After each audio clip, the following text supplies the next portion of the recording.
Welcome to the Fiscal Physical Podcast. Join us each week as we sit down with the founder of Alchemy Wealth Management and author of Your Fiscal Physical, Ryan Nelson. Tune in to gain valuable insights and practical tips as we simplify complex financial concepts into digestible lessons. From budgeting to retirement planning, this podcast is your go-to resource for mastering financial literacy.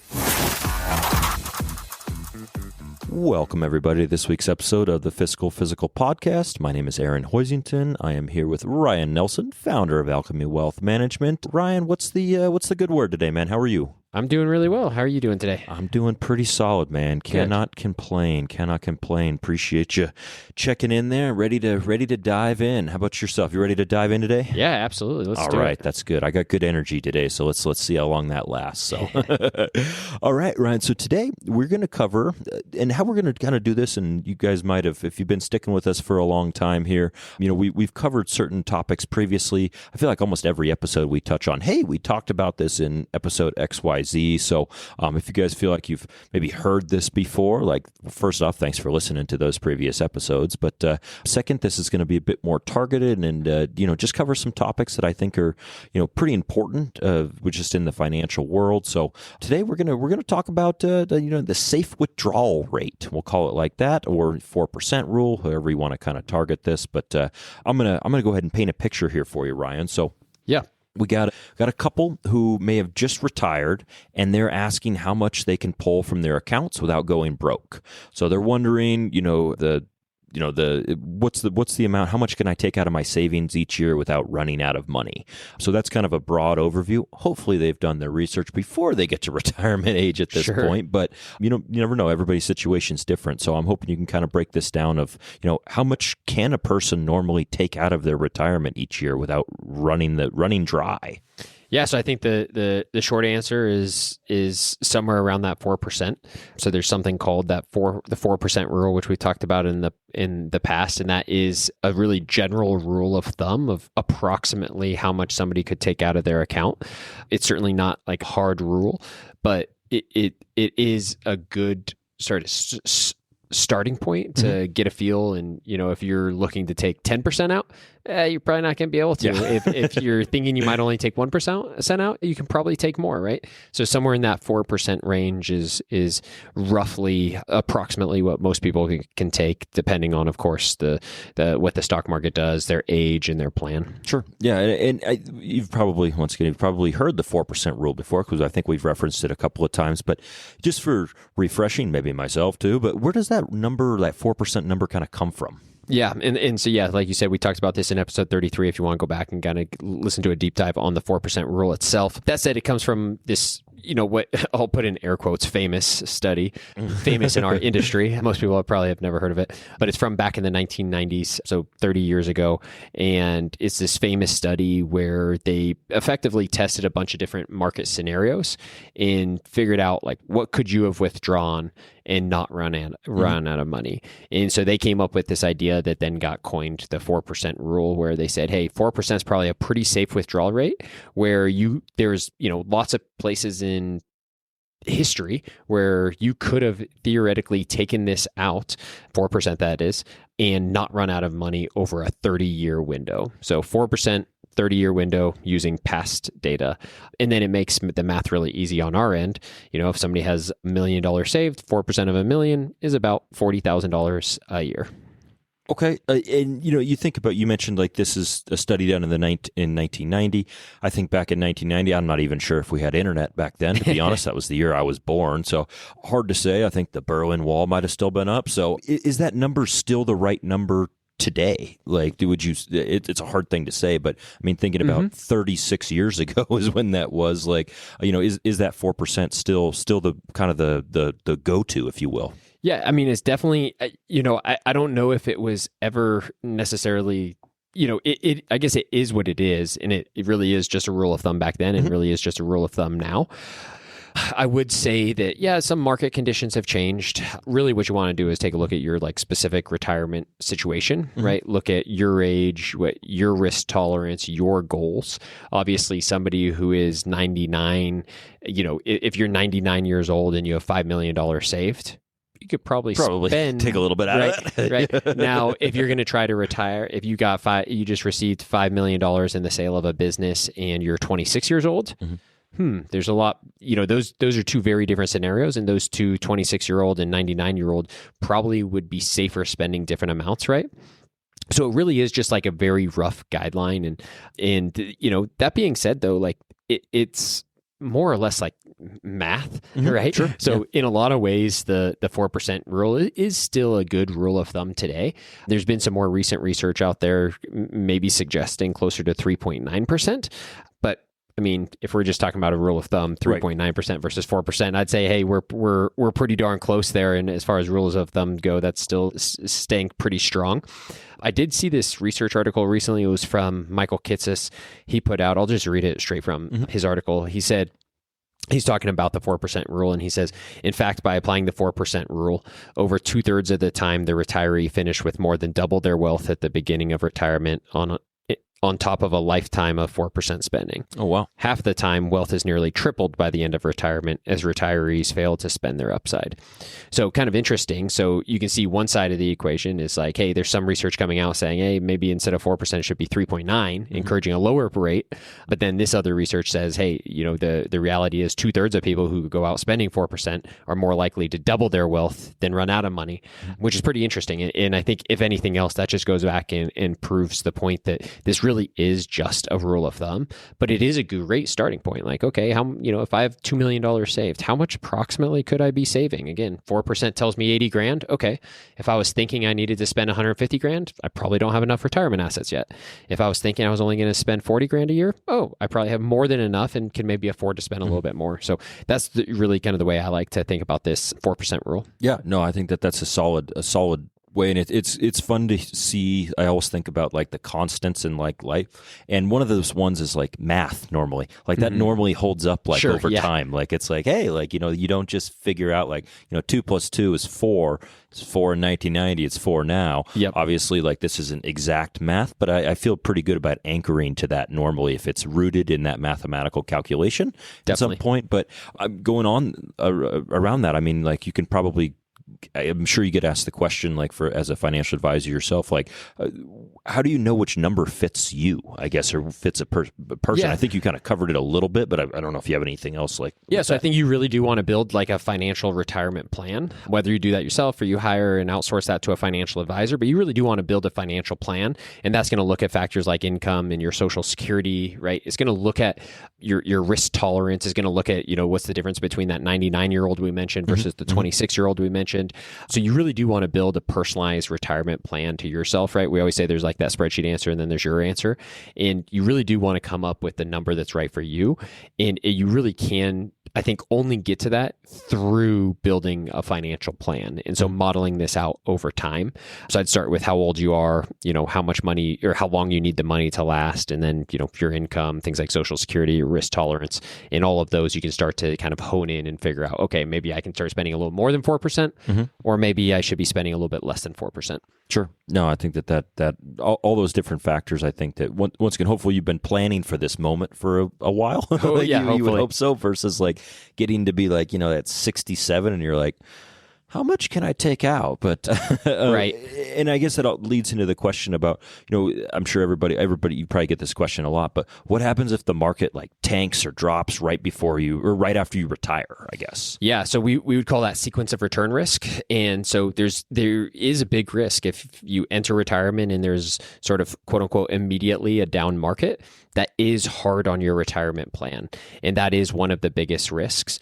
And so, a couple of things is when we're talking about percentages, so 4% rule, That is in essence a flexible strategy. So, if 4% of $1 million is different than 4% of $500,000, Sure. right? That being said, a lot of retirees don't always have that flexibility. So if you had $1 million and I said, hey, you could spend $40,000 out of your retirement assets, and then all of a sudden your assets drop to $500,000, would you just be able to cut your lifestyle from $40,000 to $20,000? That'd be pretty challenging for a lot of retirees, right? So there'd be a couple of things to pay attention to on the front end is, what are your expenses? Like, have you been locking in a lot of sort of fixed expenses? So did you go buy the new car that requires a car payment? Because that makes it a lot harder to flex your spending up and down, right? Whereas if you're only buying cars you can afford and you're paying cash for them, then if something were to happen and you have to sort of take a quote unquote pay decrease in retirement, it's going to be a lot more, your spending can be a lot more flexible and it's going to be easier to accommodate that. So I'd say do what you can in your lifestyle to keep your spending as flexible as possible. Smart. Moving into the new gorgeous house can be fun and exciting, but it also can strap you down with a larger mortgage payment and maybe larger insurance payments, right? And more tax associated with that as well. And so all of those things sort of compound. And then if you do have to take a pay cut in retirement, now you say, oh, I can't afford to. Yeah, exactly. So preparing a little bit on the front end, making sure you have a little more flexibility. This 4% in theory, there's been now so many different research papers or like studies on this 4%, and different people interpret it different ways. But like in essence, like having some sort of guardrail where if your money drops below a certain threshold, you can flex your spending down.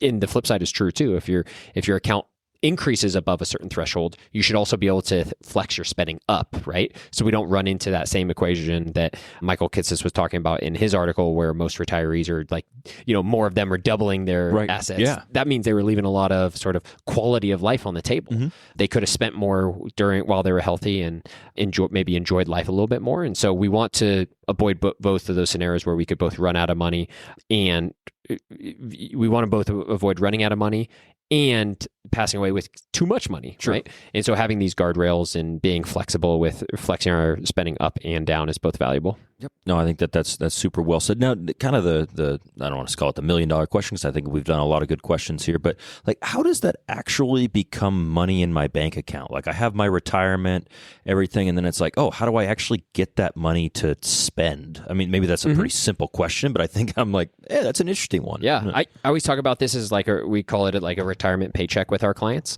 And so, there's different ways to structure this up, but you can go into your investment accounts and set up a monthly distribution from your investment accounts into your bank account. And it feels very much like that of a paycheck, right? Instead of a paycheck hitting your account every day, it would be the exact same thing. And, if you want to spend $100,000 a year and you have $2.5 million saved. So 4% of $2.5 million is $100,000 a year. $100,000 a year is a little over $8,000 a month. You can set it up where just $8,000 a month automatically goes from your investment account over to your bank account every single month. And then again, you're living life similar to that of just like if you had a W-2 paycheck. And typically what you'd want to do is, you need to make sure the cash is available in your investment account, right? As you transition into retirement, we've talked in the past about maybe your risk level should change. So you might be a little more conservative, where you might be holding a little bit more cash. There might be some more investments in bonds, and you'd slowly be then sort of automatically transferring the cash over into your checking or savings account. And then over time, sort of replenishing that cash in your investment account. So yeah, really we'd call that like a retirement paycheck, and most of it can honestly be automated. Yeah, no, that's awesome. And I always think about that, like, I've gotten a paycheck like bi-weekly for my whole life pretty much. Like, so like to go from something like that to be like, hey, I just want that to continue, like to go into retirement and like continue to be like, hey, like now I'm doing this, but without having to do the work because I've already done the work kind of piece of it. Like that's probably a nice little routine piece that like, people versus like, oh, I get mailed a check and then I have to go down to the bank and cash it. Sure. Like we're probably well past that if we can. But and all of that's, I guess, possible. You could do it that way. But what we find, at least in our practice, is most clients are going to elect for it to be automated and electronic. Awesome. Well, that was great, Ryan. I really appreciate that information there. I think that was super, super helpful. Just kind of with that 4% rule, kind of establishing like, what that looks like, how that could come to be and kind of what to do with it and how to, once again, we always recommend talk to your financial advisor, your financial planner for how you want to set this up to be, best, most advantageous to you. But anything you want to say on this before we wrap this one up here? Yeah, so I think in summary, a safe withdrawal rate is what's important, figuring out what a safe withdrawal rate is for you and then how to turn that into like a recurring paycheck for yourself. And what that safe withdrawal rate will be different for everybody, but somewhere starting around that 4% is probably a good place to start. And then just be flexible as, accounts change and lifestyle changes, and just be flexible and, willing to flex that percentage up and down over time as needed. Awesome. Well, I appreciate it, Ryan, as always, for sharing your knowledge with the listeners out there. And everybody go ahead and hang tight with us. We'll be right back on the other side of this. And now, to put the personal in personal finance.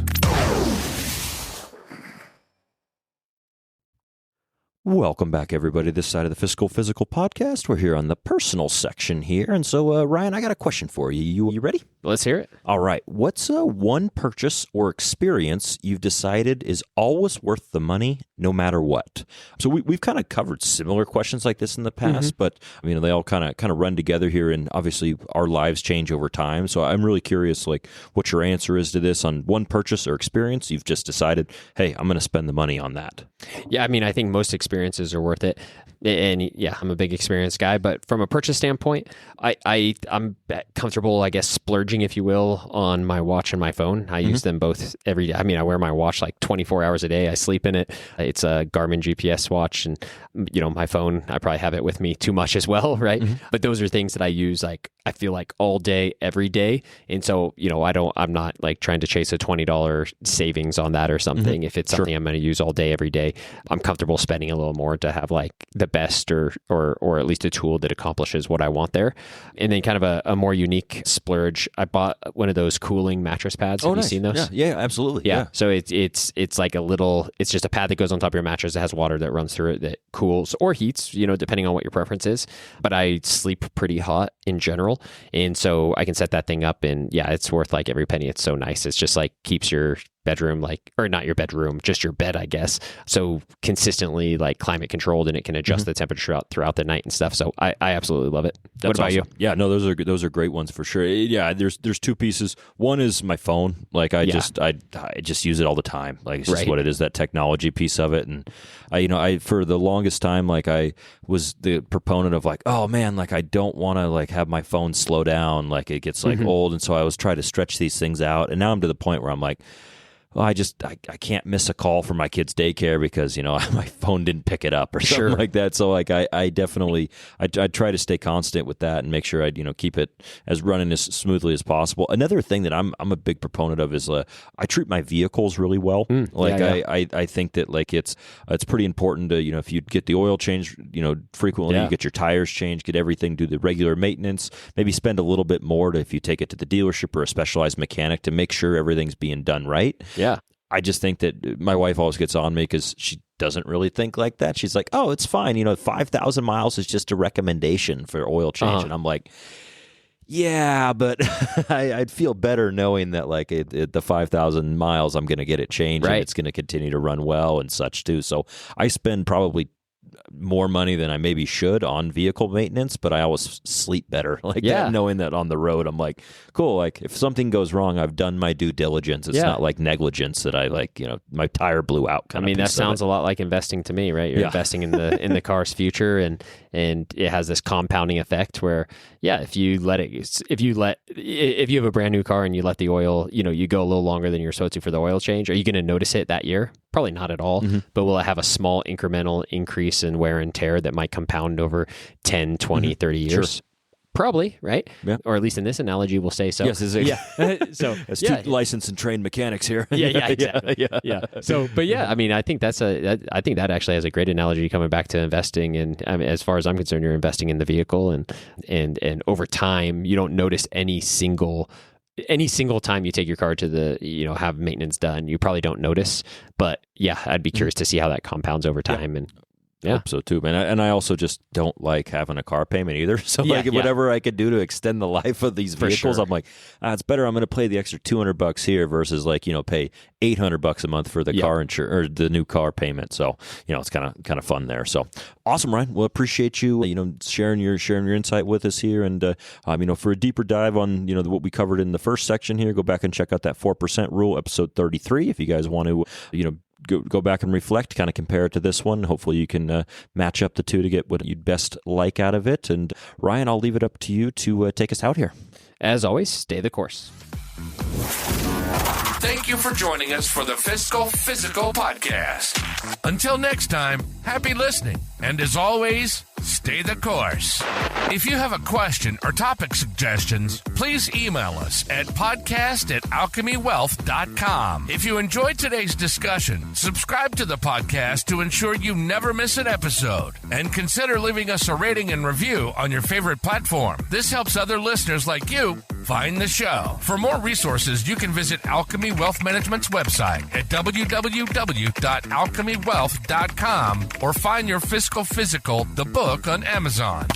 We'd be remiss if we didn't mention that personal finance is just that, personal. Please don't take anything we say as advice. The preceding content is for informational and entertainment purposes only. It's not an offer or a solicitation, nor should it be construed or relied upon for tax, legal, or investment advice. It doesn't consider your personal financial situation or objectives and may not be suitable for you.